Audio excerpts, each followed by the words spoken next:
নমস্কার বন্ধুগণ। আজকে আমি আমার গাছে ঝিঙ্গা হয়েছে, সেই ঝিঙ্গা দিয়ে পটল আলু দিয়ে টাটকা কাতলা মাছের পাতলা ঝোল করব। এটা মাছটা অনেক দেরিতে এসছে, আর আমার যে রান্না করে নির্মলা, সে তখন যাওয়ার টাইম হয়ে গেছে। আমার সঙ্গে মাছটা ধুয়ে রেখে যা, আমি ঝোলটা করে নেবো আমার গাছের ঝিঙ্গা দিয়ে। সেই জন্যই আমি আজ মাছের ঝোলটা করছি যখন, তখন আপনাদেরকে একটু শেয়ার করে দিই আমার রান্না। সে দেখতে থাকুন কেমন লাগে। কম মশলায় কম তেলেই রান্না করবো। এই যে কড়াতে তেল দিয়ে মাছটা আগে ভেজে নেবো আমি।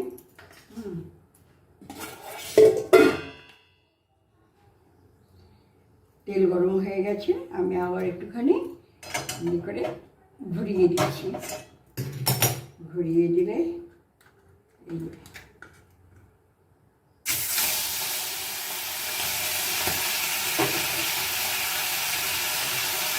নুন হলুদ মাখিয়ে রেখে গেছি। এবার আমি ঝিঙ্গাটাকে দেবো। এই যে আমার গাছের ঝিঙ্গা। এর আগেও একটা আমার গাছের ঝিঙ্গা দিয়ে চিংড়ি মাছের জল ভরা করেছিলাম। আজকে গাছের ঝিঙ্গা দিয়ে কাতলা মাছের ঝোল করবো। তার সঙ্গে একটু পটল দেবো, আলু দেবো। শুধু এইটুকুনি ঝিঙ্গা তো আর হবে না, তাই জন্য আলু পটল দেবো।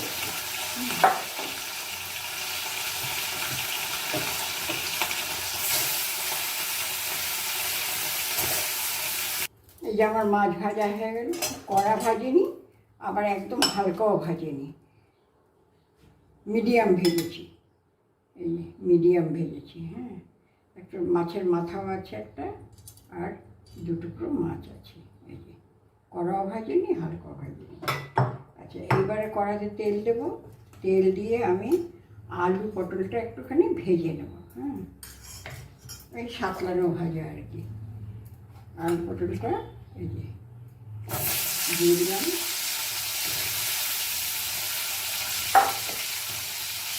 সামান্য নুন দিলাম,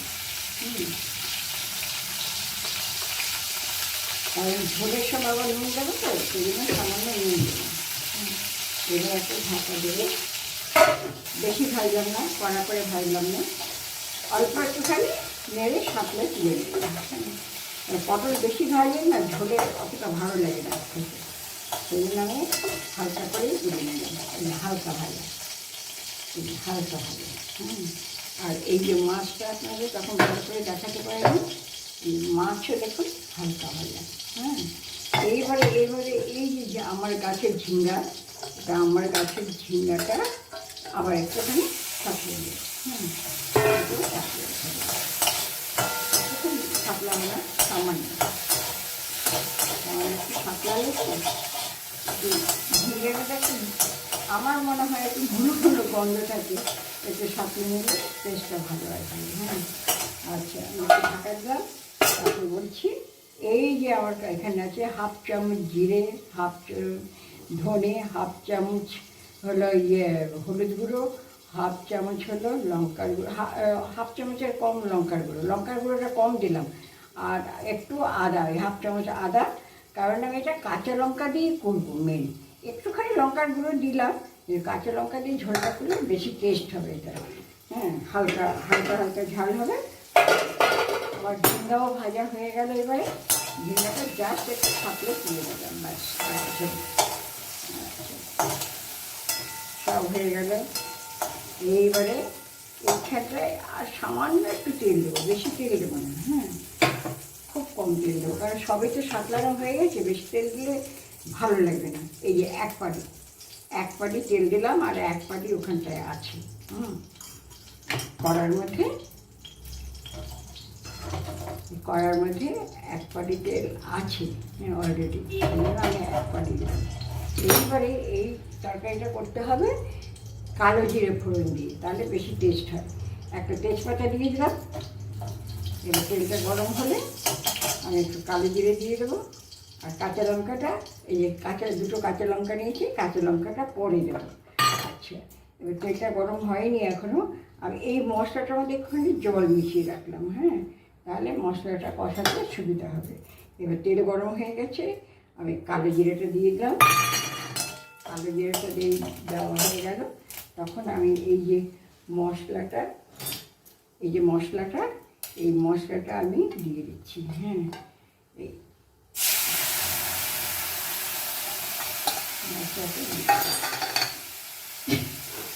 মশলাটা দেওয়ার পরে একটু নুন দেবেন, তাহলে মশলা কষানোটা খুব ভালো হয়। তারপর দরকার হলে আবার দেবেন।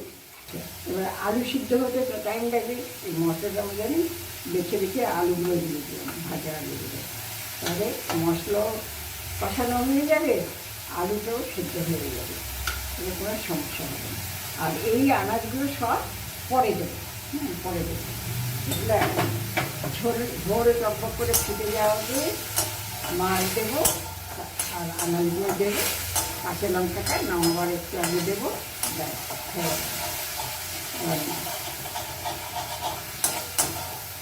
মাছটা একদম টাটকা, যে দিয়েছে না তার পুকুর আছে।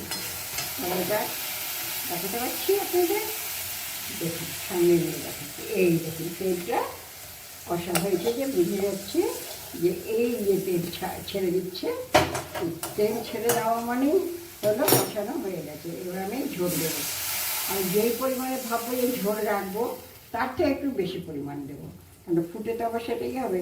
আমি এই ঝোল এতটা দিলাম, আর সামান্য একটু দেবো, আর সামান্য একটু দেবো। এই সামান্য একটু দিলাম, এইটুকুনি হলো জল। আমার ফুটলে পরে একদম মেকআপ হয়ে যাবে। এইবার আমি এইটাকে ঢাকা দিয়ে রেখে দেবো। কাঁচা লঙ্কাটাও দিয়ে দিই, সেদ্ধ হয়ে যায়। কাঁচা লঙ্কারই ঝোল তো এটা, সেদ্ধ না হলে ঝালটা বেরোবে না। কাঁচা লঙ্কাটা দিয়ে দাও। এরপরে আনাজ দেবো, মাছ দেবো, ভাজা মশলার গুঁড়ো দিয়ে নামিয়ে দেবো। এবার ঢাকনাটা খুলে দেখি, হ্যাঁ ঝোল অনেকটাই কমে গেছে। হ্যাঁ, এইবারে আমি এই আনাজটা দিয়ে দিলাম। হ্যাঁ, মাছটাও দিয়ে দিলাম। মাছটা দিয়ে দিলাম।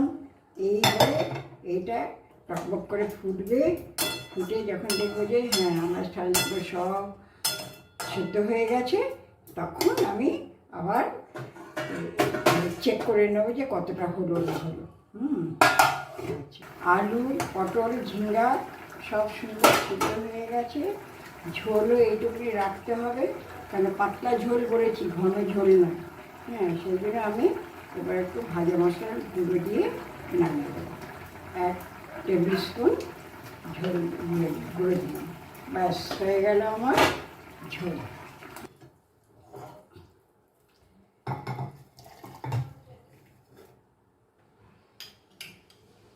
আজকে অন্যদিন তো নির্মলা সকাল সকাল রান্না করে যায়, ঠান্ডা হয়ে যায়।